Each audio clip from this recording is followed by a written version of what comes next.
महान महान महान सर्वशक्तिमान दयालु पिता परमेश्वर, तेरा धन्नवाद तेरा शुक्र पिता परमेश्वर, अज के दिन के लिए, अज की शाम के लिए पिता परमेश्वर। एक बार फिर तो पिता परमेश्वर सानू पिता परमेश्वर अपने घर के विच इकट्ठा किया है पिता परमेश्वर। हे जीवत परमेश्वर, साडी पिता परमेश्वर तेरे को आके सारी थकावट लेंदी है पिता परमेश्वर। तेरे वचन पिता परमेश्वर सानू रिफ्रेश करते हैं, सानू फिर तो पिता परमेश्वर इस पिता परमेश्वर धरती के अगे वधन नूं प्रेरित करते हैं पिता परमेश्वर। हे जीवत परमेश्वर, तू महान परमेश्वर है पिता परमेश्वर, तू युगानुयुग जीवित है, तू पिता परमेश्वर आदि अनादि परमेश्वर है, तू यहोवा यीरे है, यहोवा राफा है, तू पिता परमेश्वर हमें पिता परमेश्वर सदीपक जीवन देने वाला परमेश्वर। हे जीवत परमेश्वर, तूने जब इस धरती पे आया पिता परमेश्वर अद्भुत कार्य किए पिता परमेश्वर।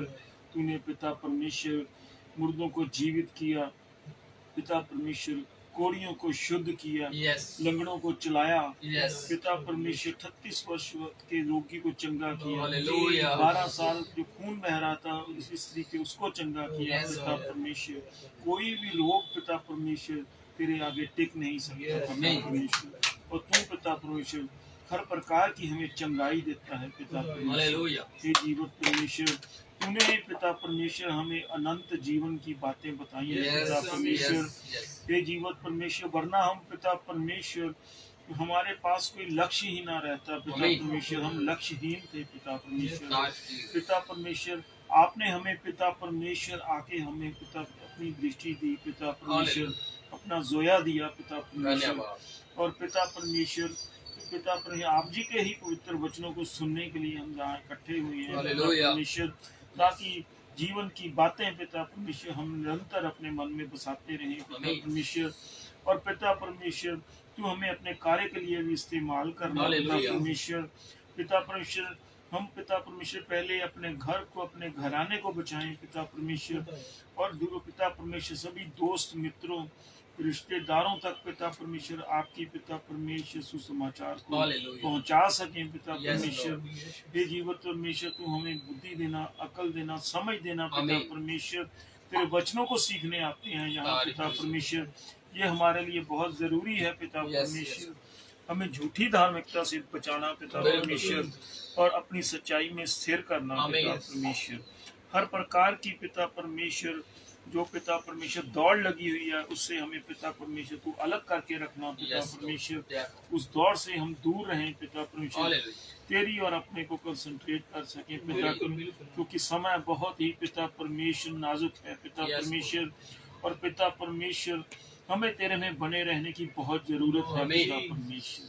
तू पिता परमेश्वर सब पे बड़ी दया, बड़ी कृपा करना, इस छोटी सी प्रार्थना को सुनना, कबूल करना। प्रार्थना कर रहा हूँ मैं अपने जगत के उद्धारकर्ता प्रभु यीशु मसीह के नाम में, आमीन। Hallelujah hallelujah hallelujah hallelujah. तो हम प्रभु यीशु मसीह के नाम में आप सबका वेलकम करते हैं, आमीन। और सचमुच यीशु मसीह यहाँ पर उपस्थित हैं, क्योंकि उसने कहा है जहाँ कहीं मुझे पुकारा जाएगा वहाँ पर मैं हाजिर हो जाऊंगा। हालेलुया। और वो अपने वादों में बंधा हुआ परमेश्वर है, और वो अपने वादों को पूरा भी करता है। और कैसे करता है? हमारे साथ रहकर, हमारे साथ बातचीत करके। हालेलुया। और सचमुच आज का दिन, आज की शाम के लिए हम प्रभु का धन्यवाद करते हैं।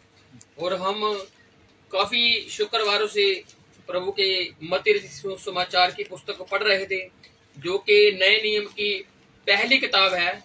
और ये जो पूरी बाइबल है 2 भागों में बटी हुई है, एक तो पुराना नियम है और साथ में एक नया नियम है। और कुल मिला के इसमें 66 किताबें हैं, नया नियम और पुराने नियम की मिलाकर। और ये 2 भागों में बटा हुआ है। पुराने नियम में यहोवा परमेश्वर काम करता था, और नए नियम में वही यहोवा दे लेकर आ जाता है। जैसे कि यूहन्ना में लिखा हुआ है कि वचन ही परमेश्वर था और वचन ने ही दे धार ली। और उसी प्रकार से नया नियम पूरा उस दे वाले परमेश्वर प्रभु यीशु मसीह को दर्शाता है, और बताता है कि कैसे उस प्रभु यीशु मसीह को पूरा अधिकार दे दिया गया स्वर्ग और पृथ्वी का। और वो जाकर दाहिने जाकर बैठ जाता है उस पिता की। और वही जब धरती पर था तो कहता है मैं और पिता एक ही हैं। हालेलुया। तो हम नए नियम की ये पहली अंजील है और ये जो मत्ती, लूका, मरकस और यूहन्ना जो है, ये जो चारे हैं, ये सुसमाचार की किताबें हैं जिसमें प्रभु यीशु मसीह के जीवन के बारे में ही बताया गया है। मत्ती में भी, मरकस में भी, लूका में भी और यूहन्ना में भी। और ये नए नियम की पहली 4 किताबें हैं और इनको अंजीलें भी कहा जाता है, इनको सुसमाचार भी कहा जाता है और इनको गोस्पल भी कहा जाता है। तो हम मत्ती रचित सुसमाचार में चल रहे थे और उसका 13वें अध्याय तक पहुंच चुके थे और हम उसकी 46 आयत तक पढ़ भी चुके थे पिछले शुक्रवार को। आज हम 13वें अध्याय में और उसकी 47 आयत से शुरू करेंगे। हाँ जी, जाल का दृष्टांत। जाल का दृष्टांत। अब जब हम 13 चैप्टर पढ़ते हैं तो इसमें प्रभु यीशु मसीह उदाहरण देते हैं, क्या करते हैं, बुझारते बताते हैं और दृष्टांत देते हैं। और दृष्टांत चलते चलते अब हम 47 में जो है जाल के दृष्टांत के विषय में है और ये 7वां दृष्टांत था। और उसके पहले प्रभु बीज का दृष्टांत देता है, फिर जंगली बीज का दृष्टांत देता है, फिर राई के बीज का दृष्टांत देते हैं, उसके बाद खमीर का, उसके बाद जंगली, उसके बाद जाते हैं छिपे हुए खजाने का, उसके बाद अनमोल मोती का। और अब जो बात है किसकी है, जाल के दृष्टांत की। और प्रभु इसकी तुलना किससे करते हैं, स्वर्ग के राज्य से। अगर कोई छिपा हुआ खजाना था तो वो स्वर्ग के राज्य में कैसे, उसकी उदाहरण है। लेकिन ये सब बातें मिलकर एक ही तरफ इशारा करती हैं, स्वर्ग के राज्य की ओर। और प्रभु यीशु मसीह बताते हैं कि स्वर्ग का राज्य किसके समान है, कैसे है, उसकी सिर्फ उदाहरण है, लेकिन स्वर्ग का जो राज्य है वो असल में बताया गया है। प्रभु बताते हैं, क्या कहते हैं, जाल का दृष्टांत। अब प्रभु जाल के जरिए बताते हैं कि स्वर्ग का जो राज है वो कैसे है। हाँ जी, फिर स्वर्ग का राज्य उस बड़े जाल के समान है। किसके समान है, बड़े जाल के समान। छोटा जाल नहीं है जी, ये जो मछुआरे डालते हैं, ये उस जाल की बात नहीं कर रहा प्रभु, ले उदाहरण उनसे ही रहा है, लेकिन प्रभु अपने जाल की बात कर रहा है, प्रभु अपने स्वर्ग के राज्य की बात कर रहा है। अगर मछुआरा बात करेगा तो वो समुद्र की बात करेगा, वो एक किनारे की बात कर पाएगा, वो अपनी किश्ती की ही बात कर पाएगा और वो अपने जाल की ही बात बता पाएगा। जितना उसको अनुभव है उतना वो बताता है। उसी प्रकार से प्रभु अपने स्वर्ग के राज्य का अनुभव बता रहे हैं कि स्वर्ग का राज्य बड़े जाल के समान है। वो एक कश्ती है, इतनी बड़ी कश्ती है और उसमें जो जाल है वो इतना बड़ा जाल है। हाँ जी, जो समुद्र में डाला गया। किसमें डाला गया, समुद्र में। समुद्र है कहाँ, समुद्र धरती पर है। Hallelujah, hallelujah. जैसे धरती है, धरती को प्रभु, संसार को प्रभु खेत भी कहता है, जैसे पढ़ चुके हैं हम। और इसमें छिपा हुआ खजाना भी था, हमने देखा था, और इसमें अनमोल मोती भी था। संसार को ही प्रभु उन चीजों के उदाहरण लेता है। और खमीर का दृष्टांत लेता है कि कैसे एक औरत ने पूरे आटे में जब खमीर मिलाया, 3 पसेरी आटे में, तो वो होता होता सारा खमीरा बन गया। उसने बताया कि कैसा स्वर्ग का राज्य है, वो 3 को नहीं 1 को रिप्रेजेंट करता है, प्रभु यीशु मसीह को।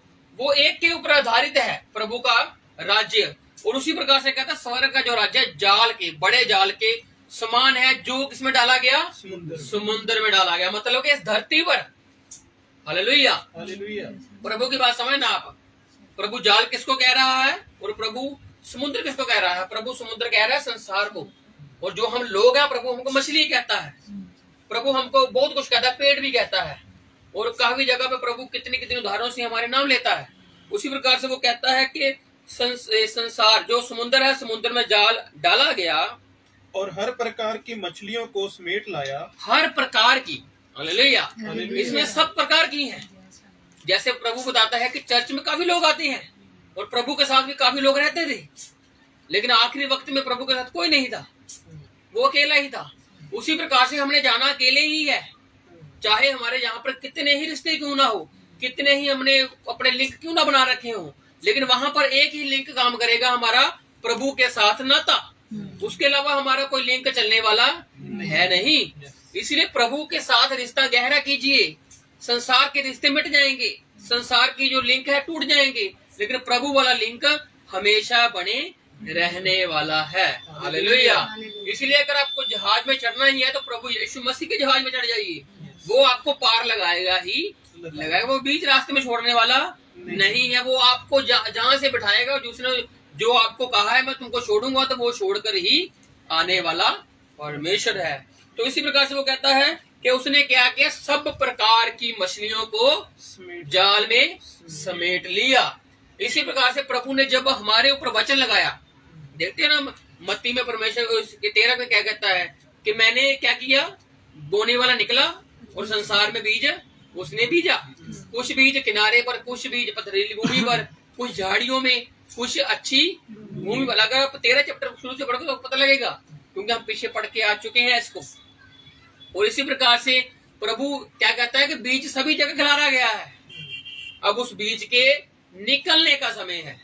हम देखते हैं ना, जो किनारे पर था थोड़ा बहुत फल वो भी लेके आया, चाहे उसको बाद में शैतान आकर, पंछी आकर चुग के ले गए। चाहे जो पथरीली भूमि के ऊपर था वो भी निकला, जड़ नहीं पकड़ी लेकिन वो था, बीज निकला उसका। उसी प्रकार से झाड़ियों वाला भी निकला, उसी प्रकार से अच्छी भूमि वाला भी निकला। आए सभी हैं, आज हम परमेश्वर के घर में आए सभी हैं, लेकिन जाएंगे कौन, वो फैसला परमेश्वर करेगा। हालेलुया।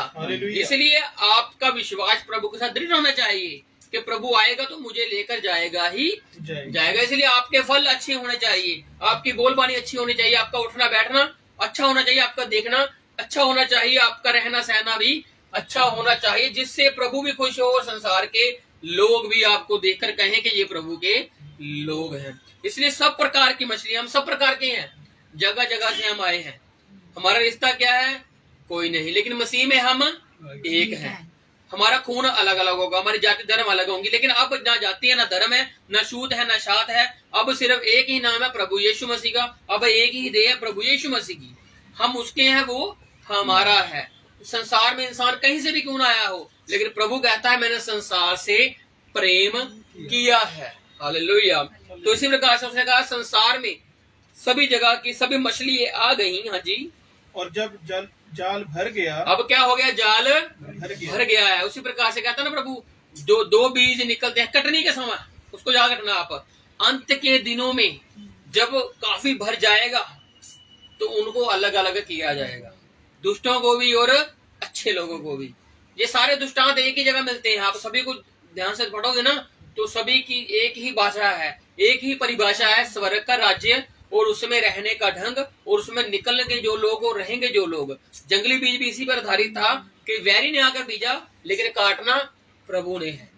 बीजे कोई भी लोग चर्च में कोई भी क्यों ना आए, लेकिन बदलना काम परमेश्वर का है। हालेलुया। और वो परमेश्वर बदलता ही बदलता है, जो उसकी भेड़ है वो उसको बदल कर ही रहता है। इसलिए कहता है कि जाल जब भर गया तो मछुए उसको किनारे पर खींच लाए। जो क्या थे, प्रभु दृष्टांत दे रहा है उनका, लेकिन साथ में प्रभु अपनी बात कर रहा है कि जब मुझे लगा कि मैंने अब लोगों को लेके आना तो मैं लेकर गया, उसमें शांति की, फिर मैंने अच्छे ले लिए और बुरे छोड़ दिए। हाँ जी, ऐसे ही मशवरे करते हैं, जो उनके काम की मछलियां वो रख लेते हैं, और जो उनको लगता है कि ये खाने के लायक नहीं, देखने के लायक नहीं, सुनने के लायक, उनको छोड़ देते हैं। मशवरे ऐसे ही करते हैं, सभी मछली वो नहीं रखते हैं। तो इसी प्रकार से वो क्या कहते हैं, हाँ जी, और बैठकर अच्छी अच्छी तो बर्तनों में इकट्ठा की। क्या करते हैं उन्होंने, क्या किया मछुआरों ने, अच्छी अच्छी तो अपने बर्तनों में उन्होंने डाल ली, और निकम्मी निकम्मी फेंक दी। और क्या किया, निकम्मी निकम्मी फेंक दी। प्रभु भी ऐसे ही करेगा। हालेलुया। हालेलुया। जाल डाला है उसने, लोग आ गए हैं उसमें, अब उसका भी काम है अच्छे अच्छे अलग करना और बुरे बुरे अलग करना। लेकिन अभी तक उसने सब्र रखा हुआ है, कटनी तक, अंत तक उसका सब्र है, और उसके बाद उसका सब्र खत्म हो जाएगा। जब उसकी दुल्हन उठा ली जाएगी, जब वो अपने लोगों को ले जाएगा, तो बुरे लोगों की शांति तो हो ही गई। तो उसी प्रकार से हमने उस पुनरुत्थान में जाना है, जिसके भागीदार प्रभु ने हमें बनने के लिए कहा है कि पहले पुनरुत्थान के भागी बन जाइए। तो उसी प्रकार से क्या हुआ, उसने अच्छी निकाल दी और बुरी एक तरफ कर दी, निकम्मी निकम्मी। हाँ जी, जगत के अंत में ऐसा ही होगा। देखो बात किसी चल रही थी, समुद्र की बात, जाल की बात, स्वर्ग के राज्य की, लेकिन प्रभु कहाँ चला गया, जगत के अंत में भी। हालेलुया। उसी प्रकार हमने जगत के अंत की तरफ देखना है। अभी हम रह कर रहे हैं जगत में, अभी जगत का अंत भी होएगा होएगा। लोग सोच कर बैठे हैं पता नहीं कहा, पता नहीं कितने सालों से रहेंगे यहाँ पर, साल सुल कुछ नहीं रहने वाले, पता है 40 साल 50 साल 30 साल, पता नहीं उससे कम भी हो सकते हैं, ऐसा ही है ना। लेकिन हम इसको अपनी जगीर समझ कर ही बैठ चुके हैं, जो कि ऐसा है नहीं। इंसान को मालूम है कि जाएंगे, है ना, लेकिन उन्होंने मन में मान लिया कि हम शायद यहीं पर रहने वाले हैं, लेकिन रहने वाले नहीं है। जगत है और जगत का अंत है, संसार और संसार का अंत होएगा ही होएगा। क्योंकि जो संसार में अभी तक इतना पाप फैल चुका है, हम देखते हैं कितनी खबरें, कितना कुछ हो रहा है, ये क्या है, ये संसार के अंत की निशानियां हैं। अगर ये निशानी है तो अंत भी आना आएगा ही आएगा, वो आएगा, निकट है वो। और उसको लेकर कब आना है वो प्रभु जानता है, लोगों को उठाना कब है वो प्रभु जानता है। अभी वो जाल में बैठी हुई मछलियों को देख रहा है कि बुरी अच्छी को देखकर बदल जाएंगी। हालेलुया। मशवरा तो अलग अलग कर देता है, वो पहले ही कर देता है, समझ रहे हो, वो पहले ही कर देता है जब वो निकालता है, लेकिन प्रभु अंत तक देख रहा है। अभी वो देख रहा है, आने दो लोगों को, जो आ रहे हैं आने दो, जो आ रहे हैं आने दो, कोई खाने के लिए आ रहा है कोई ना आने दो, कोई बस देखने के लिए आ रहा है आने दो, प्रभु देख रहा है। लेकिन प्रभु कह रहा है कि वो बदल जाएंगे तो अच्छी बात है, लेकिन ये तो सबसे पहले फिर उनको ही काटा जाएगा, उनको अलग किया जाएगा। हालेलुया। इसलिए हर एक समय को मूल्यवान समझिए, हर एक दिन को अपने लिए आशीष समझिए, हर एक मिनट को सेकंड को अपने लिए आप बरकत समझिए कि प्रभु ने आपको एक एक समय दिया हुआ है, और इससे में भी पश्चाताप करना हमारा जरूरी है। किसी के प्रति पाप है उसको प्रभु के आगे रखना जरूरी है, किसी के प्रति कुछ बुरा बोला है उसको सोचना समझना जरूरी है। हालेलुया। क्योंकि प्रभु चाहता है क्षमा, प्रभु चाहता है माफी, और ये मसीही लोगों में तो अनिवार्य है, होनी चाहिए ही चाहिए। प्रभु कहता जगत के अंत में भी ऐसा ही होने वाला है। प्रभु ने मछली इकट्ठी कर ली है, लेकिन जगत के अंत में वो बताएगा कि अच्छी कौन सी है और बुरी कौन सी है। जी आगे। स्वर्गदूत आकर दुष्टों को धर्मियों से अलग करेंगे। जब उनका भी एक वो है, उनको संभालने वाले, जब वो आएंगे तो क्या करेंगे, अलग अलग करने वाले हैं। हाँ जी। और उन्हें आग के कुंड में डालेंगे। किन्हें डालेंगे? दुष्टों को, कुकर्मियों को, जिन्होंने प्रभु के अंत तक भी अपने आप को बदला ही नहीं, जो बुराई ही करते रहे, जिन्होंने अपने आप के मन को बदलने की कोशिश की ही नहीं। लेकिन प्रभु सब्र दे रहा है कि कर लो, अभी जो करना है कर लो, लेकिन जगत के अंत में मेरा ही फैसला आने वाला है। जजमेंट प्रभु की ही है, वही जजमेंट आकर लोगों को देगा जो असली जजमेंट है। और कह रहा है उन्हें आग कुंड में डाला जाएगा जो प्रभु के विश्वासी नहीं बने, प्रभु में नहीं आए, और जहाँ रोना और दांत पीसना होगा। वहां पर सिर्फ क्या है, फिर पछतावा ही है। वहां पर आप पछतावा ही कर सकते हो। जैसे वो लाजर था और धनी व्यक्ति था ना, और धनी व्यक्ति क्या कर रहा था, पछतावा ही कर रहा था बाद में, समझ रहे हो ना। लोग कहते मरने के बाद किसी ने देखा, मरने के बाद वो प्रभु दिखा रहा है कि अच्छा कहाँ गया, बुरा कहाँ गया, जिसने संसार में अपनी ऐशप्रस्ती की, लेकिन प्रभु की तरफ देखा नहीं। प्रभु की तरफ देखना जरूरी है। अगर आप नहीं देखोगे तो आपको अंत में पछतावा होने वाला है, जैसे उस धनी व्यक्ति को हुआ। और वो कहता है कि उसको भेज, प्रभु कहता है अब वो नहीं आने वाला, जब धरती पर तेरे पास समय था तब तूने मन नहीं फिराया, अब तेरा अंत में अंत का न्याय होने वाला है, वो होएगा। लेकिन वो कहता फिर ऐसा करो कि मेरे 5 और भाई हैं, उनको भी जाकर बताओ मैं ऐसा हूँ। लेकिन वो कहता नहीं, उनके पास किताबें हैं, उनके पास मूसा की बातें हैं। हालेलुया। आज जो हमारे चले गए हैं वो भी शायद हमारे लिए कहीं ना कहीं कहते होंगे ऊपर कि वो बच जाए, वो बच जाए, अगर वो आराम में भी है तो भी। लेकिन प्रभु कहता है उनके पास बाइबलें हैं, वो पढ़ रहे हैं, बदलना उन्होंने नहीं है। आप जाओगे तो वो अब तक नहीं बदले तो आपके जाने से कैसे बदल जाएंगे। हालेलुया। इसलिए आपको सिर्फ वचन ही बदल सकता है, कोई इंसान नहीं बदल सकता। मैं आपको नहीं बदल सकता, कोई बड़ा से बड़ा कोई इंसान क्यों ना हो, कोई भी आपको बदल नहीं सकता, केवल और केवल ये वचन। और वचन कौन है? प्रभु यीशु मसीह। और प्रभु यीशु मसीह आपके जीवन में बदलावट कर सकते हैं, हम कुछ नहीं कर सकते, हम भी वचन से ही बदले हुए हैं, और प्रभु भी आपको वचन से ही बदलेगा ही बदलेगा। हालेलुया। बस अपने आप को विश्वास में लाइए और प्रभु में आगे बढ़ते जाइए, और अपने आप को एक अच्छी भेड़ समझकर प्रभु के आगे उपस्थित कीजिए, क्योंकि प्रभु अच्छे लोगों को पसंद करता है। हाँ जी आगे। पुरानी और नई शिक्षा का पुरानी और नई शिक्षा का महत्व। अब पुरानी शिक्षा है और नई शिक्षा है। पढ़ोगे तो आपको कुछ अलग लगेगा कि प्रभु कहता है कि निकाल दो अपने दिल से, लेकिन नहीं, प्रभु कहता है इनको निकालो कैसे? फूलों के रूप में। अब पढ़ना कैसे? हमारे पास 2 शिक्षाएं हैं, पुरानी और नई शिक्षा है। प्रभु कहता है उसका महत्व। अब उसका क्या है महत्व, इम्पोर्टेंस किसकी? पुरानी शिक्षा की और नई शिक्षा की। हाँ जी। क्या तुमने ये सब बातें समझी? अब प्रभु जो दृष्टांत दिए, जो बातें की, जो दृष्टांतों की व्याख्या भी की और उसके उपदेश भी बताए कि उसका महत्व है क्या, तो प्रभु कहता है चेलों से क्या तुमने ये बातें समझी? हाँ जी। उन्होंने उससे कहा हाँ। उन्होंने क्या कहा? हाँ। अब हम 2-3 शुक्र से पढ़ रहे हैं कि आप इन देशों को समझ पाए? हाँ जी, समझ पाए ना आप कि प्रभु का उद्देश्य आपकी जिंदगी में क्या है? स्वर्ग का राज्य है फिर क्या? स्वर्ग का राज्य प्रभु यीशु मसीह ही है। वो अपने आप में एक स्वर्ग का राज्य है। उदाहरणें उसने दी, लेकिन वो उदाहरणें उन लोगों के लिए जो समझते नहीं है। इसलिए प्रभु कहता तुम समझे? वो कहते हाँ जी हम समझ गए। उसने उनसे कहा, फिर प्रभु कहता है, इसलिए हर एक शास्त्री हाँ जी, जो स्वर्ग के राज्य का चेला बना है, हाँ जी, उस गृहस्थ के समान है हाँ जी, जो अपने भंडार से नई हाँ जी, और पुरानी वस्तुएं निकालता है। अब वो क्या बन गया है? चेला बन गया है। जो क्या बन गया है? चेला किसका? जिसने प्रभु को जान लिया, जिसने प्रभु की बातों को मान लिया। अब वो शास्त्री हो सकता है, वो नॉर्मल इंसान भी हो सकता है। अब वो क्या बन गया? प्रभु के राज्य का चेला बन गया। अब प्रभु चेलों से ही कह रहा है अपने को, वो शास्त्री थोड़ी थे। लेकिन प्रभु इसमें क्या कहता है कि शास्त्री, इसलिए हर एक शास्त्री जो स्वर्ग के राज्य का चेला बन गया है। अब प्रभु उन लोगों में, आम लोग थे, वो मशवरा था, कोई चुंगी लेने वाला था, कोई घर बनाने वाला था, कुछ कुछ करने वाला था। प्रभु उनमें क्या देख रहा है? शास्त्री देख रहा है। हालेलुया। और वो शास्त्री में क्या देख रहा था कि ये चूना फिरी हुई कब्रें हैं।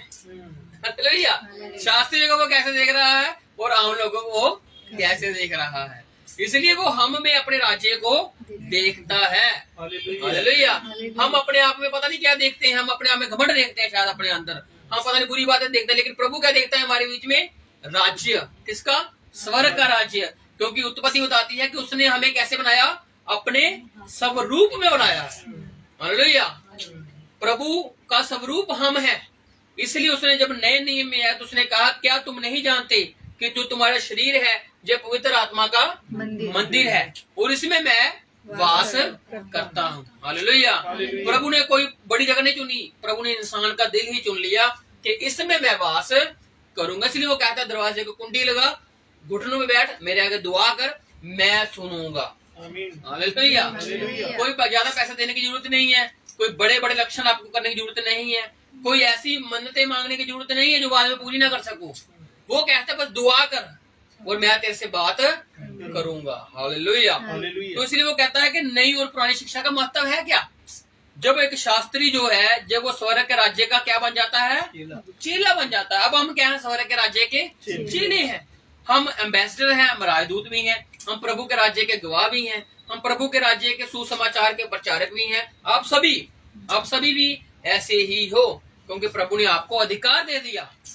जो प्रभु के पीछे चलता है, प्रभु ने सबको अधिकार दे दिया कि तुम मेरे राज्य की संतान हो। अब हम संतान है प्रभु के राज्य की, और अब हम उसके चेले भी हैं, क्योंकि हम उसके पीछे चलते हैं, हम उसके फॉलोवर हैं, प्रभु यीशु मसीह के। हाँ जी, अगर वो चेला बन गया तो क्या हुआ? उस गृहस्थ के समान है। फिर वो एक ऐसे भंडार के समान है, जैसे हमारा घर है, हम घर को संभालते हैं, वैसे फिर हम उसके राज्य को फिर ऐसे संभालते हैं जो फिर क्या करता है? जो अपने भंडार से क्या करता है? नई और पुरानी शिक्षा को क्या करता है? बाहर निकालता है। हालेलुया। अब नई पुरानी शिक्षा है क्या? यही वचन है प्रभु का, पुराना नियम और नया नियम। प्रभु यीशु मसीह भी धरती पर जब आए तो उसने पुराने नियम से अपनी एग्जाम्पलें दी कि उसने ऐसा किया, यशायाह ने ये कहा था, उसने ऐसा कहा था। कैसे? पुरानी शिक्षा से। लेकिन वो प्रभु के लिए पूरा करने वाली बाचाएं थी। आज हम प्रभु को पुराने नियम में भी देखते हैं और नए नियम में भी देखते हैं, और अपने भंडार से हम पुराने नियम की बातों को भी निकालते हैं और नए नियम की बातों को भी निकालते हैं। अगर इसमें से हमारे लिए पता नहीं क्या क्या और निकल रहा है, किसके अलावा? पुरानी शिक्षा और नई शिक्षा के अलावा जो कुछ भी निकलता है वो सब व्यर्थ है। समझ रहे बात को? वो सब खाली है। लेकिन इसमें से शिक्षाएं निकलनी चाहिए, पुराने नियम की, नए नियम की। महत्व है उसका। प्रभु ने कहा ना, उसका महत्व क्या है? जब वो एक चेला बन गया स्वर्ग के राज्य का, फिर वो एक ऐसे भंडारी के समान है जो अपने भले भंडार से भली बातें और अच्छी बातें निकालता है। पुरानी और नई शिक्षा को वो निकालता है। यही महत्व है पुरानी और नई शिक्षा का। उसके अलावा आप जो भी करते हो, जो भी निकालते हो, वो अच्छी बातें तो हो सकती हैं, वो किसी के लिए ज्ञान की बातें तो हो सकती हैं, आप किसी के साथ अपना एक्सपीरियंस शेयर तो कर सकते हो, लेकिन वो कहीं ना कहीं व्यर्थ ही होने वाला है। जीवन कौन देगा? प्रभु की बातें देंगी। Yes. हालेलुया। संसार का ज्ञान नहीं जीवन देने वाला। Yes. संसार का ज्ञान तो सिर्फ आपको संसार का ज्ञान देगा Yes. कि हमने रहना कैसे है, हमने बचत कैसे करनी है, हमने आगे कैसे बढ़ना है, परिवार कैसे संभालना, ये संसार का ज्ञान है और ये चले जाएगा। वचन कहता है वो, लेकिन जब तक है तब तक इसकी जरूरत भी है। जरूरत है, ये नहीं जरूरत नहीं। प्रभु ने सभी को चुना। जो पतरस था उसकी शादी हुई थी और कितने लोग थे उसकी शादी भी नहीं हुई थी, लेकिन प्रभु ने सबको चुना। नहीं तो प्रभु कहता मुझे सिर्फ वो जवान चाहिए जो सिर्फ अपने घर बार में कुछ नहीं है, सिर्फ अकेले है। लेकिन प्रभु ने सबका महत्व समझा और आज हम प्रभु में क्या करते हैं, सेवा करते हैं हम सब मिलके। और हमारा एक महत्व है प्रभु के राज्य में कि हमें प्रभु के राज्य की बातों को करना है, क्योंकि जीवन जो है प्रभु की बातों में ही है। संसार की बातों में तो ज्ञान है और ये ज्ञान चला जाएगा और जितना जरूरी है आप रख भी लोगे, लेकिन प्रभु का ज्ञान जितना रखोगे वो आपके लिए उतना ही फायदेमंद रहने वाला है। हालेलुया। क्योंकि आपका भंडार दिल है, इसमें पुरानी शिक्षा और नई शिक्षा का होना जरूरी है और जब जरूरत पड़ेगी तो आपको उसको बाहर निकालना भी जरूरी है। हाँ जी। नासरत में यीशु का अनादर। नासरत, अब नासरत आ सकता कोई, नासरत है क्या? नासरत जगह जिसे हाँ जी, जन्म हुआ प्रभु यीशु। यीशु को नासरी क्यों कहा जाता था? नासरत में जन्म हुआ। वो नासरत में जन्म तो नहीं हुआ था, बैतलहम में हुआ था, लेकिन वो नासरत में रहने लगे। इसलिए वो वचन भी पूरा होता है पुराने नियम का कि वो नासरी भी कहलाएगा, इसलिए वो नासरत में जाता है। अब वो कहाँ आ गया है? अपने घर में आ गया है। समझ रहे हो? जिस जगह पर उसकी परवरिश हुई, जन्म तो उसका बैतलहम में हुआ, चरनी में। जब नाम लिखाई होगी तो वापस ही निकल गए वो, ठीक है। उसके बाद वो चले गए नासरत में और वहां पर उसकी परवरिश होती है। उसके साथ ही उसके आस पड़ोस उसका सारा नगर उसको जानता है। समझ रहे हो? और वो नतानियल में था, नासरत से था, जो नतानियल था उसका नाम है ना, वो भी नासरत से था। इसलिए नासरत एक ऐसी जगह थी जिसको कुछ ज्यादा महत्व नहीं मिलता था। अगर वहां से कोई अच्छा बंदा निकल गया तो उसको बुरे समझ रहे थे। जैसे नतानियल था, नतानियल था, नासरत नहीं था वो नतानियल, लेकिन उसको नासरत की हिस्ट्री मालूम थी, इतिहास उसका मालूम था। जैसे आज हम लुधियाना में रहते हैं और हमको कई इलाकों का मालूम है कि वहां पर कितनी गुंडागर्दी है या क्या क्या है, हम उसके जानू है ना। और हमारे पास कोई उसको बताते हैं यार वहां पर ऐसा है, वहां पर ऐसा है। कुछ इलाकों को हम ज्यादा जानते हैं कि वहां पर वो होता है, वहां पर गुंडागर्दी ज्यादा होती है, जहां पर लुट खो ज्यादा होती है, हम बताते हैं। उसी प्रकार से जो इजराइल में रहने वाला क्या था, नतानियल था, वो नासरत के बारे में सब कुछ जानता था। और इसीलिए जब वो यीशु मसीह आते हैं और कहते हैं मैंने तुझे देखा था जब तू पेड़ के नीचे बैठा हुआ था, मैंने तेरी बात को सुना था। वो बातें करता ना प्रभु से, प्रभु तो मेरी बात नहीं सुनता, ये कहता मैं सुन रहा था सारी तेरी बातें। हालेलुया। और उसको नाम बताता है, कहता तू मैं नाम बुला के तुझे बुलाता हूँ। तो फिर कहता है, कहता वो कहाँ से? कहता वो नासरत से है। कहता नासरत, कहता नासरत से भी कोई क्या अच्छी वस्तु निकल सकती है? निकल सकती है। प्रभु यीशु मसीह निकले। हालेलुया।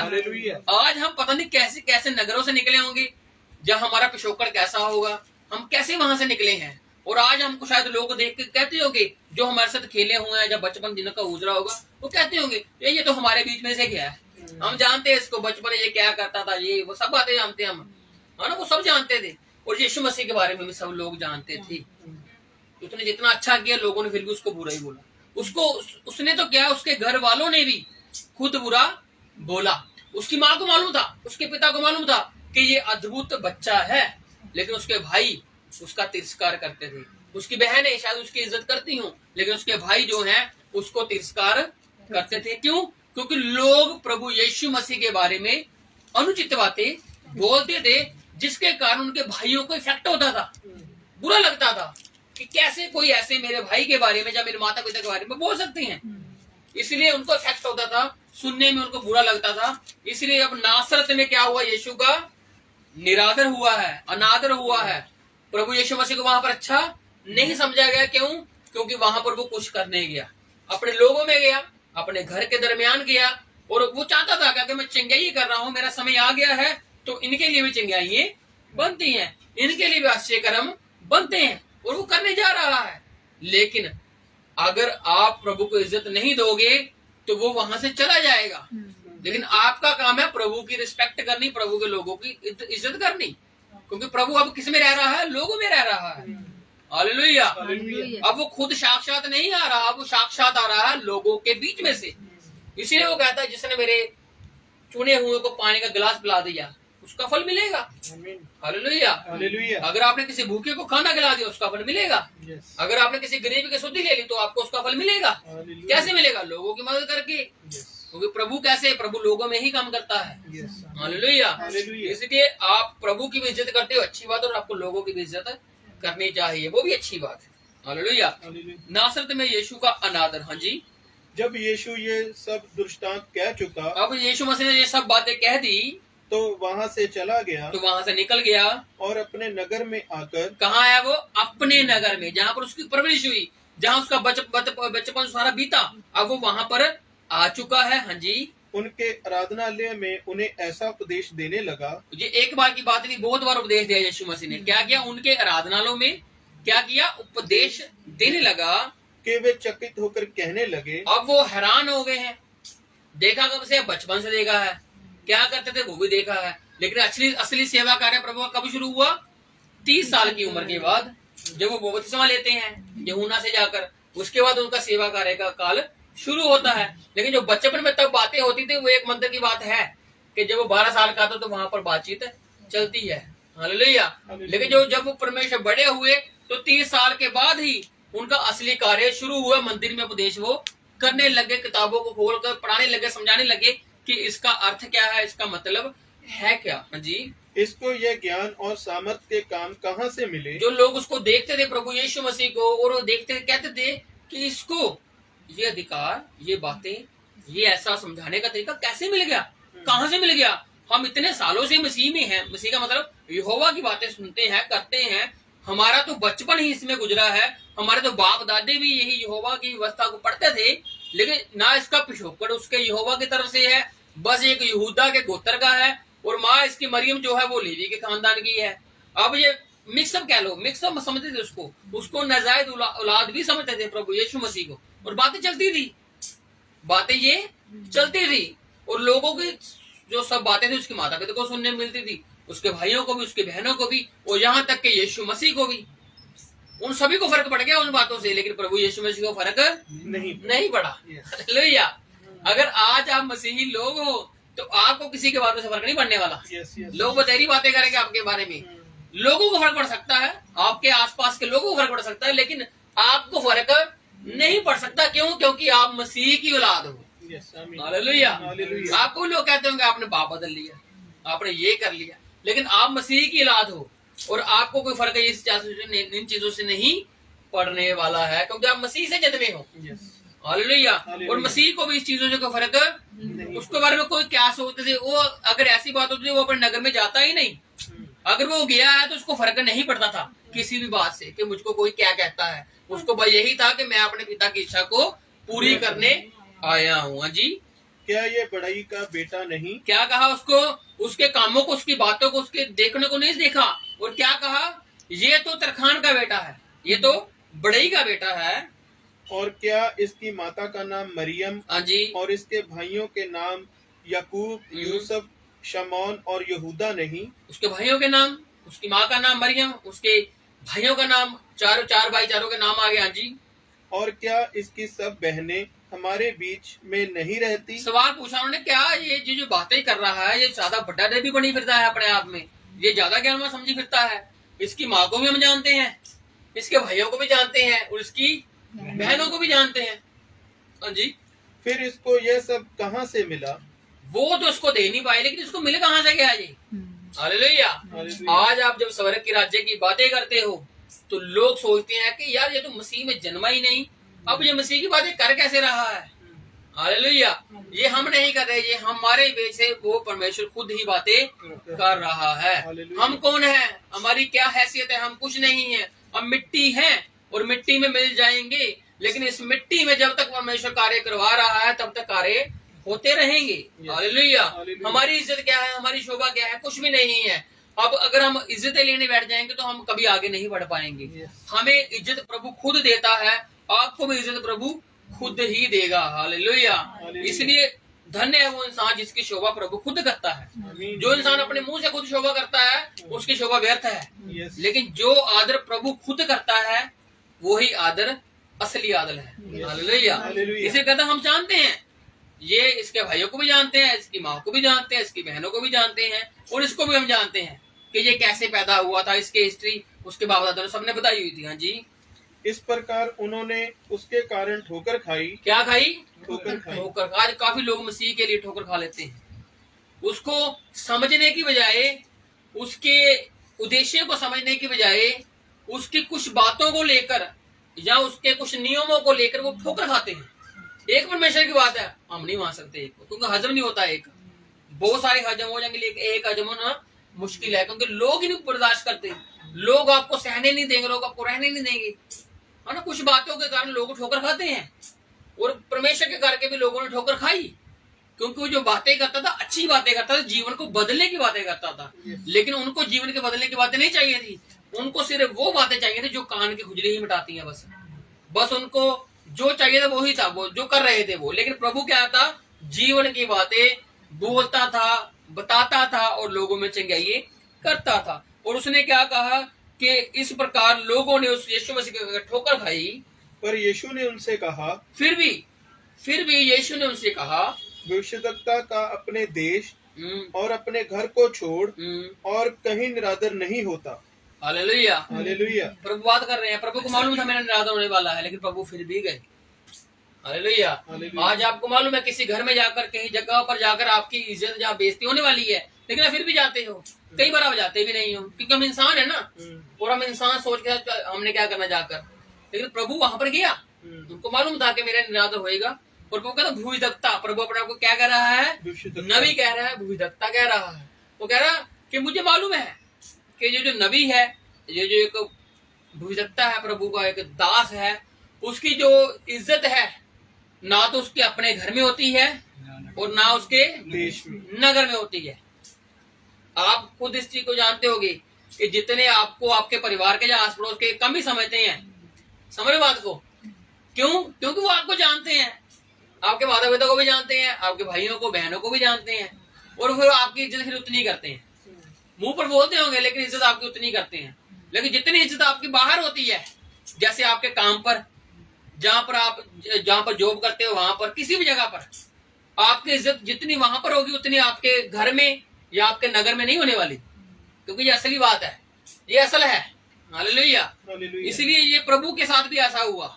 जिस नगर में वो परवरिश हुई उसकी, जिस घर में वो रहा, उसके घर के लोगों ने भी उसका आदर नहीं किया, और साथ में उसके नगर के भी लोगों ने उसका आदर नहीं किया। प्रभु ने कहा मुझे मालूम है कि ऐसा ही होता आया है, पुराने नियम में भी ऐसा ही होता आया था। एलिया को भी कुछ ज्यादा लोग नहीं समझते थे। जानते हो ना आप एलिया की घटना को?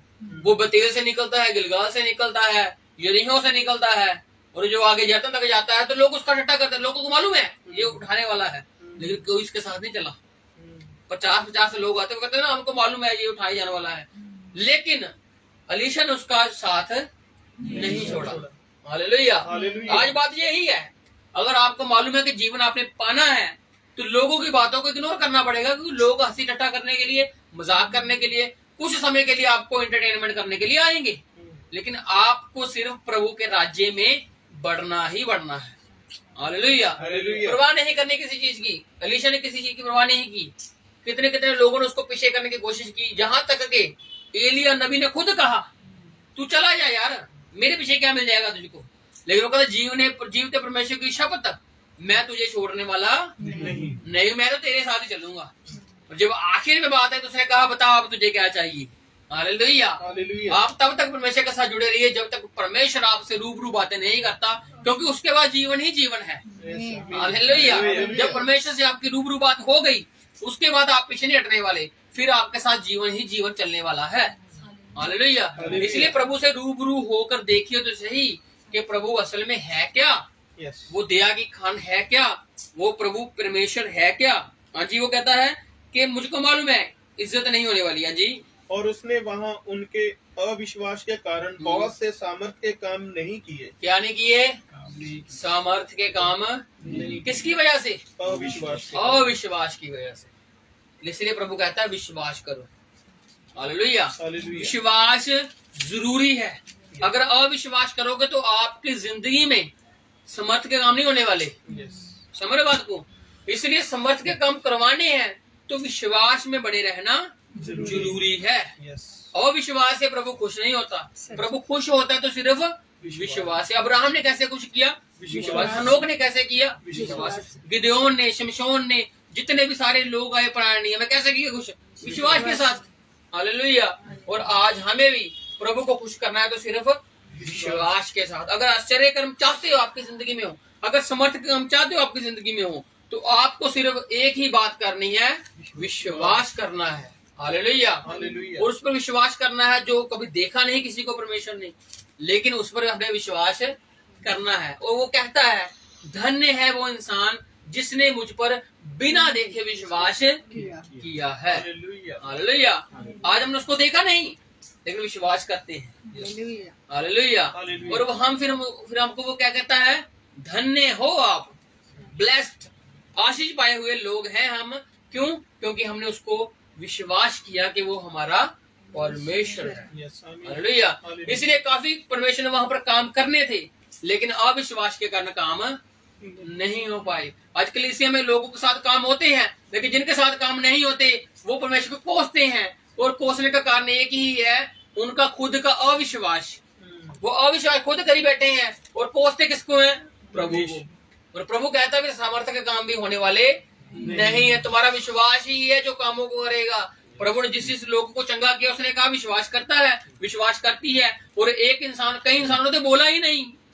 हालेलुया। कई इंसानों ने बोला ही नहीं, वो खुद सोच के आए थे कि हम विश्वास करते हैं कि उसके पल्ले को छुएंगे तो चंगे हो जाएंगे। समझ बात को? कईयों से प्रभु ने पूछा और कईयों को प्रभु ने बताया, और किसी ने बताया भी नहीं और छुआ और चंगी हो गए। हालेलुया। इसलिए प्रभु को खुश करना अलग अलग तरीके से कर सकते हो आप उसको सीमाओं नहीं मान सकते, प्रभु मैं अगर ऐसे ही करूंगा तो ऐसे ही हो जाएगा। नहीं, आप किसी भी परिस्थिति में, किसी भी चीज में क्यों ना हो, वो आपको उत्तर देने वाला परमेश्वर है। हालेलुया। शेरों की मांद में दानियों को मिला, शद्रक मेशक अबेदनगो को आग में मिला। और ऐसे कितने लोग हैं जिनको प्रभु ने कैसे कैसे उत्तर दिया। शमशोन आखिरी समय तक, जब वो पाप में गिर गया, जब उसकी आंखों को अंधा कर दिया गया और उसका मजाक बन रहा है, तमाशा बन रहा है फिलिस्तियों के महल में, और वो कह रहा है प्रभु, परिस्थिति क्या थी? हाथों से बांधा हुआ। परिस्थिति क्या थी? उसकी आंखों से अंधा था। परिस्थिति क्या थी? कि अब वो बलहीन हो चुका है, उसमें बल नहीं रहा। बल वो था पहले जब तक परमेश्वर की आज्ञा में चलता रहा, अब वो बल है नहीं, लेकिन उसका मजाक उड़ रहा है। उसका क्या, साथ में परमेश्वर का भी मजाक उड़ रहा था। तो उसने कहा प्रभु आखिरी बार। हालेलुया। देखो परिस्थिति क्या थी, लेकिन प्रभु ने सुना। उसने कहा आखिरी बार प्रभु तू मुझे वही ताकत दे कि इन सभी लोगों को मैं जो तेरा ठट्ठा कर रहे हैं, मैं अभी इनको खत्म कर दूंगा। हालेलुया। और उतने लोग उसने कभी जिंदगी में नहीं मारे जितने वो आखिरी बार उस महल को गिराकर लोगों को उसने मार दिया। हालेलुया। प्रभु ने सुना उसकी बात को कि प्रभु तू मुझे बल दे वही वाला, जैसे मेरे पे पहले बल था। मैं तेरा मजाक नहीं सहन कर सकता, मेरा करते कोई बात नहीं, लेकिन तेरा मजाक हो रहा है, वहां पर तेरा ठट्ठा हो रहा है। तो उससे प्रभु से बल मांगता है और वहां पर प्रभु ने उत्तर दिया वहां पर उसको। आज प्रभु हमें भी उत्तर देता है। इसलिए आप हालातों को छोड़ दीजिए, जज्बातों को छोड़ दीजिए, सिर्फ और सिर्फ प्रभु के ऊपर विश्वास कीजिए कि वो आपको उत्तर देगा ही देगा। हालेलुया। 14वें चैप्टर को पढ़ते हैं, हम आगे बढ़ते हैं। और यूहन्ना बपतिस्मा देने वाले की हत्या। अब यूहन्ना बपतिस्मा देने वाला जो यीशु मसीह का चचेरा भाई था, और अब उसकी हत्या को पढ़ते हैं हम लोग। हाँ जी। उस समय चौथाई देश के राजा हेरोदेस ने यीशु की चर्चा सुनी। इस चौथाई देश के बारे में भी जानते, जब उसके कैसर की मौत हो जाती है तो जो इजराइल का भाग है वो 4 भागों में बढ़ जाता है। वैसे ही जो गलील का, जो गलील देश है, इसमें हेरोदेस राज्य करता है। और जो एक और था पिलातुस भी एक अलग जगह पर राज्य करता है। उसका भाई एक फिलिपुस, 2 बंदे ऐसे 4 जगह पर बढ़ जाते हैं, जनरल उनके डिवाइड हो जाते हैं। इसके लिए इसको चौथाई देश कहा जाता है। इसलिए हेरोदेस ने यीशु की चर्चा सुनी और अपने सेवकों से कहा, उसने अपने लोगों से कहा, ये यूहन्ना बपतिस्मा देने वाला है। देखो अब इस बात को पढ़ना और आगे वाली बात को पढ़ना, दोनों में डिफरेंस है। यहाँ पर ये जो बात करेगा ऊपर 1 और 2 आयत में, इसमें ये कह रहा है कि वो मर गया है, अब इसमें वो कार्य कर रहा है, लेकिन आगे जाकर बताया जाएगा कि उसकी हत्या हुई कैसे। समझ बात को? ऊपर नीचे बात लिखी हुई है, लेकिन आप समझ जाओगे आसानी से, क्योंकि आसानी से समझने वाली ये बात है। जब यीशु मसीह बड़े बड़े कार्य करने लगा, लोगों को चंगा मुर्दे जिंदे करने लगा, तो उसने क्या कहा, शायद ये यूहन्ना बपतिस्मा देने वाला जिंदा हो गया है, जिसको मार दिया, जिसकी गर्दन काट गई थी, क्योंकि शायद यूहन्ना उसके सपनों में आता हो, क्योंकि वो तो शामिल नहीं था उसको मरवाने में, उसकी पत्नी और उसकी बेटी थी शामिल, कि उसकी गर्दन चाहिए हमें। इसका काम था सिर्फ उसको जेल खाने में डालने से डाल दिया, लेकिन डरता था ये उससे, यूहन्ना से ये डरता था, क्योंकि वो नबी था और ये उससे डरता था बहुत ज्यादा। शायद इसके सपनों में वो आता हो, इसको डराता हो, घबराहट पाती हो उसमें। तो उसने क्या कहा, यीशु की जब चर्चा सुनी, उसने क्या कहा, शायद यूहन्ना जिंदा हो गया है। हाँ जी, वह मरे हुओं में से जी उठा है, शायद वो जी उठा है, इसीलिए उससे सामर्थ के काम प्रकट होते हैं। किसके? परमेश्वर से। प्रभु यीशु मसीह शायद सामर्थ के काम इसीलिए प्रकट हो रहे हैं, शायद यूहन्ना उसमें काम कर रहा है। हालेलुया। मतलब यूहन्ना भी सामर्थ के काम करता था, इसीलिए तो चेले बन गए। हमको सिर्फ इतना बताया गया कि वो क्या करता था, बपतिस्मा देता था, वो लोगों को क्या कहता था, बताता था कि स्वर्ग का राज्य निकट है, लेकिन वो समर्थ के काम भी करता था। हालेलुया। इसमें लिखा हुआ है कि शायद वो समर्थ के काम इसीलिए कर रहा है कि यूहन्ना उसमें काम करता है। जी आगे, क्योंकि हेरोदेस ने अपने भाई फिलिपुस की अब बात आ गई है उसके मरने से पहले। पहले बात थी कि वो मर गया है, उसमें काम कर रहा है, शायद काम हो रहे हैं, लेकिन अब क्या बात आ गई है बपतिस्मा देने वाले के बारे में, कि वो मौत कैसे उसको मिली, वो मारा कैसे गया। हाँ जी, क्योंकि हेरोदेस ने अपने भाई फिलिपुस की पत्नी हेरोदियास के कारण यूहन्ना को पकड़कर बांधा और जेल खाने में डाल दिया था। किसके कारण? वो पहली बात, उसने अपने भाई की पत्नी, फिलिपुस की पत्नी हेरोदियास को रखा हुआ था जबकि उसका भाई जिंदा था, और उसने अपनी वो क्या कहते हैं भाभी को, जो उसकी भाई की लड़की, भाई की क्या है घरवाली है, उसको रख लिया है। अब इसकी वजह से यूहन्ना के ऊपर आरोप क्या है, अब आगे पता लगेगा, लेकिन इसकी वजह कारण ये है कि उसने ऐसा ऐसा किया, इसलिए उसको बंदी खाने में, जेल खाने में डाला गया। हाँ जी, क्योंकि यूहन्ना ने उससे कहा था, क्योंकि यूहन्ना ने क्या किया, उसे हेरोदेस को जाकर सीधा उसके मुंह पर एक बात बोल दी कि इसको रखना तेरे लिए उचित नहीं है। सीधा बोल दिया उसने कि तेरी जो भाभी है, जो हेरोदियास है, इसको रखना तेरे लिए उचित नहीं है। समझ बात को?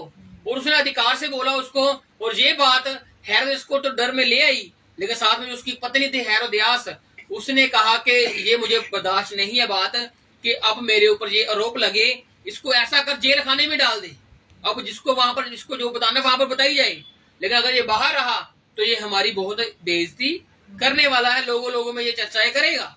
अगर इसने ये राजा से नहीं डरा, यूहन्ना राजा के सामने बोल पड़ा जाकर, अगर इसके सामने बोल पड़ा तो जब वो प्रचार करेगा तो लोगों के सामने क्या क्या बोलेगा, फिर उस राजा के एग्जाम्पल देके बोलेगा। इसलिए उसने कहा कि इसको जेल खाने में ही डाल दो, ये वहीं पर ठीक रहेगा। हाँ जी, इसलिए वह उसे मार डालना चाहता था। हाँ जी, पर लोगों से डरता था।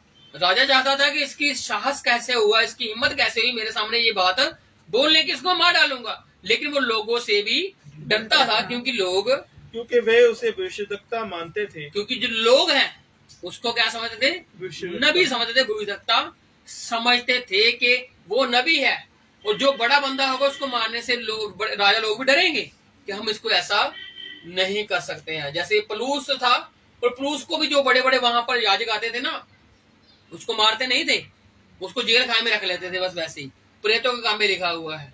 क्यों रखते थे? क्योंकि उनको मालूम है कि जो यहूदियां हमारी तरफ इसीलिए आ रहे हैं कि हमने उनकी बात को माना हुआ है। पॉलिटिक्स, राजनीति चलती थी कि अगर इसको मार दिया तो हमारे तरफ जो झुकाव है यहूदियों का वो कम हो जाएगा। अगर हमने उनकी बात मान के इसको रखा हुआ जेल खाने में तो कोई बात नहीं, हमारे तरफ बड़े हुए, हमारी सब बातें मान ही रहे हैं। अगर जिस दिन हमने इसको छोड़ दिया तो उनकी गिनती ज्यादा तो बलवा हो जाएगा और दंगे हो जाएंगे, और उन चीजों से वो डरते थे कि ऐसा चीज हमारे राज्य में ना हो।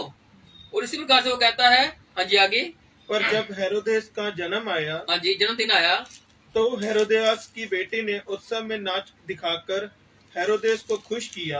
अब ये बात तो हो गई कि उसने बताया कि ये तेरे लिए उचित नहीं है ऐसा करना, तो उसने क्या किया, फिर उस लोगों से डरता था, उसको जेल खाने में डाल दिया। लेकिन जो पीछे षड्यंत्र था उसकी पत्नी के द्वारा, उसके दिमाग में हमेशा वो लड़कता था, घूमता था कि इसने ऐसे बोल कैसे दिया। अब उसने जो सोचा कि अब इसको मैं मरवाना चाहती हूँ, अब वो क्या ढूंढने लगी, मौका ढूंढने लगी, अवसर ढूंढने लगी कि इस बंदे को मैं कैसे मरवा डालूं। समझ रहे हो ना, हम कैसे, जैसे कि हमको मालूम लगता है कि हमारे खिलाफ किसी ने कुछ कहा है तो हम प्लानिंग करने लग जाते हैं कि ये कैसे गिर सकता है, इसकी कमजोरी क्या है। लेकिन मसीह लोग ऐसा नहीं करते, क्योंकि उनको मालूम है परमेश्वर देखने वाला है। हालेलुया। हम बदला लेने की चाहत नहीं रखते, क्योंकि हमारा बदला लेने के लिए परमेश्वर बैठा हुआ है।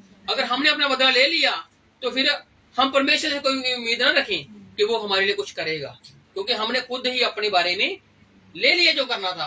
लेकिन प्रभु के लोग ऐसा नहीं करते। लेकिन ये औरत सोच रही है, क्यों? क्योंकि ये हेरोदियास की पत्नी बन चुकी है और उसको कहा कि ये तेरे लिए उचित नहीं, और इसने सोचा कि अब मैं उसको मरवा डालूंगी किसी न किसी रीति से, किसी न किसी कारण। और एक वो समय आ भी गया जब जन्मदिन का मौका आ गया। जन्मदिन किसका? हेरोदेस का।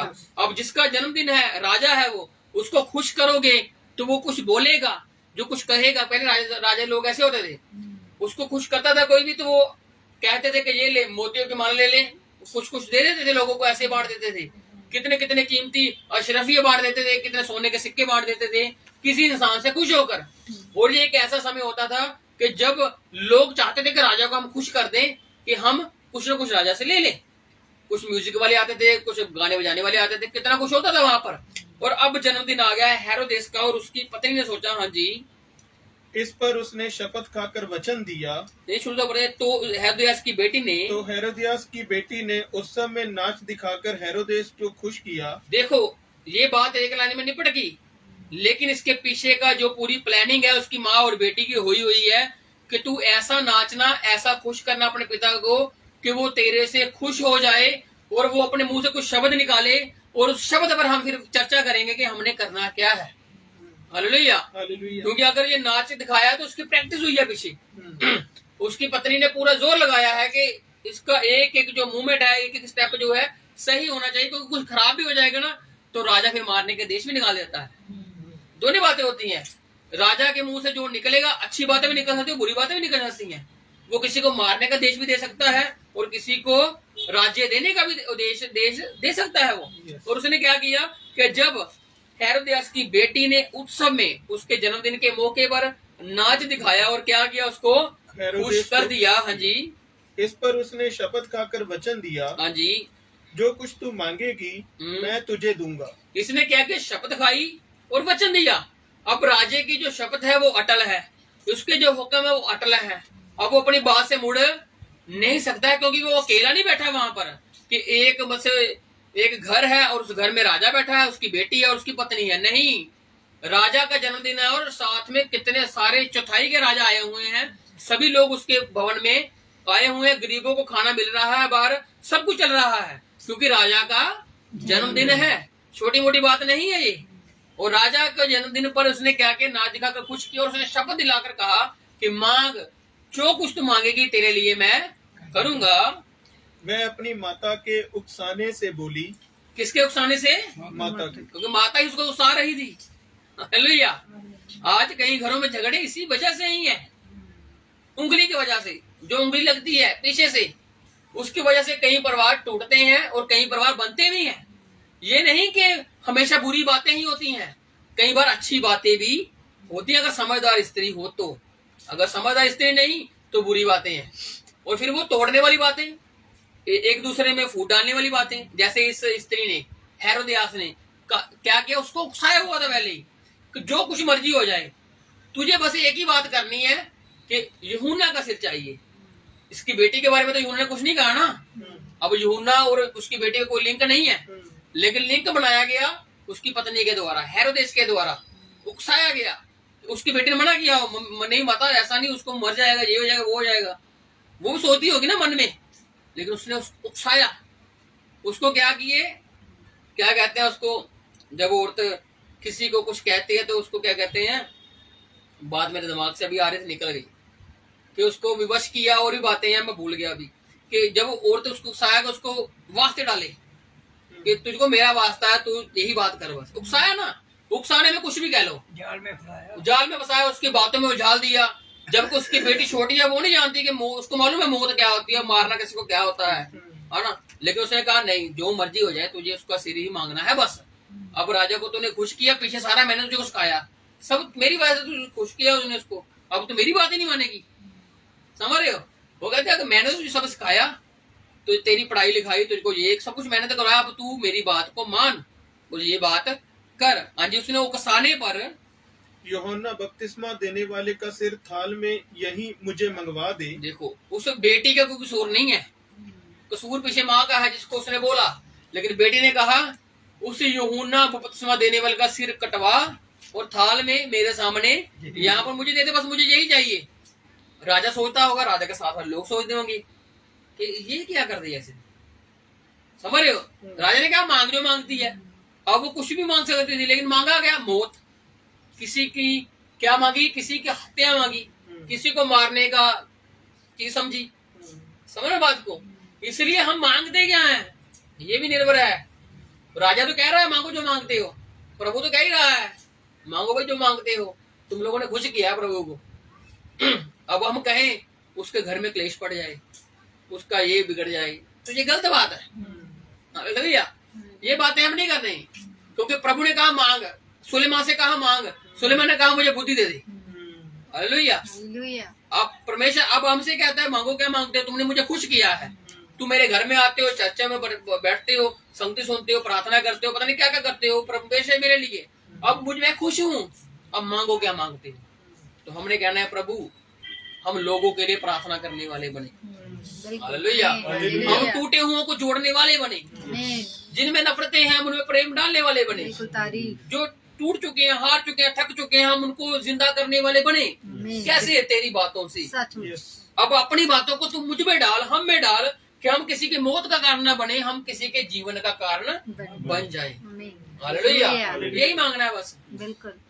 हम वो नहीं कि गर्दन मांगेंगे, क्योंकि हमें कोई उकसा भी सकता है, लेकिन हमने उकसाना में नहीं आना है। जिसने हमारे कुछ भी किया हो, लेकिन प्रभु के लिए हमारा एक ही काम है, लोगों के लिए प्रार्थनाएं करनी। बथेरे लोग कह सकते हैं प्रार्थना क्यों करनी है, उसके लिए इसके लिए क्यों करनी है, उकसा सकते हैं ना, लेकिन आपने उकसावे में नहीं ना। आपका काम है लोगों के लिए प्रार्थनाएं करनी, प्रभु ने की। आपका काम है संसार के लोगों से प्रेम करना, प्रभु ने किया। लोग कह सकते हैं संसार के लोगों से प्रेम करने की क्या बात है, वो संसारिक लोग है, वो दुनियावी लोग हैं। हम भी तो पहले दुनियावी लोग ही थे, आज भी हम कहीं ना कहीं दुनियावी हो जाते हैं। हालेलुया। लेकिन प्रभु ने हमें क्या कहा है? प्रार्थना करो, प्रार्थना करो, इसमें है छुटकारा। हालेलुया। तो इसलिए हमने इस बेटी के उकसावे की तरफ नहीं बनना कि जैसे इसने सिर मांग लिया, मौत मांग ली, मतलब एक किस्म मौत मांगा कि उसको मार दे। लेकिन हमने कहना प्रभु तू हमें जीवन देने वाला बना, जैसे तू जीवन देने वाला था हम भी जीवन देने वाले बने, और हम लोगों को जिंदा करने वाले हो जाएं। हालेलुया। तो उसने कहा कि गर्दन मंगवा दे। हाँ जी। राजा दुखी हुआ। राजा क्या हुआ? दुखी हुआ। अगर आप भी आज राजा आपको बोले क्या चाहिए, और हम कहें प्रभु नफरतें, झगड़े, वैर विरोध, तो फिर हमारा राजा क्या होगा? दुखी होगा। वो आपको मैं प्रार्थना नहीं करूंगा उसके लिए प्रभु क्या होगा? दुखी होगा। आप कहोगे उसके घर में या किसी के घर में क्लेश पड़ जाए तो प्रभु क्या होगा? राजा हमारा दुखी होगा। हालेलुया। इसलिए हमने उसको दुखी नहीं करना, हमने उसको खुश ही रहने देना है। हालेलुया। तो इसलिए उसने क्या किया? राजा दुखी हुआ, लेकिन फिर भी उसको अपनी बात को पूरा करना था। हाँ जी। पर अपनी शपथ के और अपने साथ बैठने वालों के कारण। किसके कारण? एक तो शपथ दे दी, क्योंकि साथ में सुनने वाले नहीं है, अब साथ में बैठे हुए लोग। अब राजा अगर अपनी बात को ही नहीं पूरा करेगा तो लोग कहेंगे तू खाका राजा है, तेरी तो जुबान ही नहीं है, तेरी तो बात पे बात ही नहीं है। आज कोई लोग कहते हैं ना कि यार तू मुझे ऐसा कर दे, मैं तेरे लिए ऐसा कर दूंगा, किसी भी बात को जोड़ लीजिए। अगर वो बाद में वैसा ना कर, हम क्या कहते हैं फिर? यार तू खाका बंदा है, जुबान तो तेरी है नहीं, कहता तो पहले कुछ है, बाद में तो कुछ कहता है ना। तो इसी प्रकार से राजा को अब अपनी इज्जत की चिंता होगी कि कोई बात नहीं, लेकिन दुखी भी हुआ, शपथ खाई थी, लेकिन उसके बाद उसने क्या देखा कि आसपास के लोग भी मुझे देख रहे हैं, मेरी बातों को सुना है। हाँ जी। आज्ञा दी के दे दिया जाए। क्या किया फिर उसने? आज्ञा दे दी कि जो मैंने कहा है वो उसको पूरा कर दिया जाए। और उसने जेल खाने में लोगों को भेजकर यूहन्ना का सिर कटवा दिया और उसका सिर थाल में लाया गया। हाँ जी। और लड़की को दे दिया गया। हाँ जी। जिसे वह अपनी माँ के पास ले गई। किसके पास ले गई? माँ, जिसने उकसाया था। समझ बात को? आज हम अगर किसी, चलो इस बात को छोड़ते हैं, इसलिए हमने उकसावे में आने ही नहीं है किसी के। हाँ, फिर उसके बाद जाके कहते देखा ना हमने ऐसा कहा था, उसका हाँ मैंने तो ऐसा कहा था ना, वो हाँ ऐसा कहा था। ऐसी बातें होती है कई बार, लेकिन हमने सिर्फ एक राजा की बात सुननी है जिसको हमने कुछ किया है, और वो चाहता है लोगों के लिए प्रार्थनाएं करनी, प्रेम बांटना, नफरतों को खत्म करना, लोगों को जोड़ना, लोगों में विश्वास लाना, ये प्रभु चाहता है। इसलिए उसने क्या कहा कि उसके सिर को उठाया, उसका तो किसी काम का नहीं है, उसकी बेटी के, उसमें किसके पास ले गई, जिसकी उससे इंसल्ट की थी कि आप इसको बताती हूँ मैं है कौन, उसके पास ले गई। किसके पास, हेरोदियास के पास। हाँ जी। तब यूहन्ना के चेले आए और उसके शव को ले जाकर गाड़ दिया। हाँ जी। और जाकर यीशु को समाचार दिया। हालेलुया। हम इसको यहीं पर रोकते हैं 12 तक ही, 14 की 12 को। अब क्या हुआ जब वो मर गया और जो उसके चाहने वाले थे, जो उसके पीछे चेले थे, उनको ये समाचार मिला कि जो तुम्हारा नबी था जिसको तुम मानते, जिसके तुम, क्योंकि उसका आगे पीछे कोई नहीं था। यूहन्ना के बारे में यही बताया गया, उसका पिता जकरिया था और उसकी माता एलिशबा थी। और उसके बचपन के बारे में बताया गया, जब उसने पैदा होना था, 6 महीने का था, तब मरियम उसके पास जाती है और उसके पेट में, बस वहां पर तक जिक्र है उसका। उसके बाद बचपन में वो चला जाता है जंगलों में और वहीं पर रहता है, वहीं पर खाता पीता है। उसके बाद कभी जिक्र नहीं है उसके माता का, पिता का। अभी वो सिर्फ क्या है, यीशु मसीह है जो उसके चचेरे भाई हैं, मरियम है जो उसको जानती है, यीशु मसीह है जो उसको जानता है। तो इसलिए यीशु मसीह को भी ये समाचार मिला और साथ में उसके चेलों को समाचार मिला। और चेलों ने क्या किया, उसके शव को लिया और उसकी जो विधि बनती थी उसके अनुसार उसको गाड़ दिया गया, उसको दफना दिया गया। और उसके बाद यीशु मसीह में शोकित हुए। क्यों हुए? शोक में गए, दुख में चले गए, क्योंकि उसका चचेरा भाई था और उसके लिए उसको दुख था कि इसको ऐसा नहीं होना चाहिए जो मौत उसको मिली है। चलो कोई बात नहीं, अब हम आगे बढ़ते हैं। हालेलुया। प्रभु ने भी यही कहा कि अब हम आगे बढ़ते हैं। आज हमारी जिंदगियों से कोई इंसान जाता है तो हमें वहीं पर रुके नहीं रहना है, हमें आगे बढ़ना है। हमें आगे के बारे में सोचना है कि हम आगे कैसे बढ़े। संसार में लोग आएंगे, लोग जाएंगे, आपके साथ प्रेम करेंगे, आपके साथ नफरत करेंगे, लेकिन आपको काम क्या है, आगे ही बढ़ना है। हालेलुया। यीशु मसीह को मालूम था कि मेरा उस गांव में जाके निरादर होगा, लेकिन वो फिर भी गया। हमें मालूम है कि हमारा निरादर हो रहा है, लेकिन हमें परवाह नहीं करनी है, हमें सिर्फ प्रभु में आगे ही बढ़ते रहना है। हालेलुया। तो आज हम मत्ती रचित सुसमाचार उसके 14वें अध्याय के 12 तक पढ़ चुके हैं। अगले शुक्रवार को हम 13 से शुरू करेंगे और प्रभु आपको आशीष दे। आमीन। तो वही आंखों को बंद करते हैं, प्रभु का धन्यवाद करते हैं, प्रभु के नाम की महिमा करते हैं।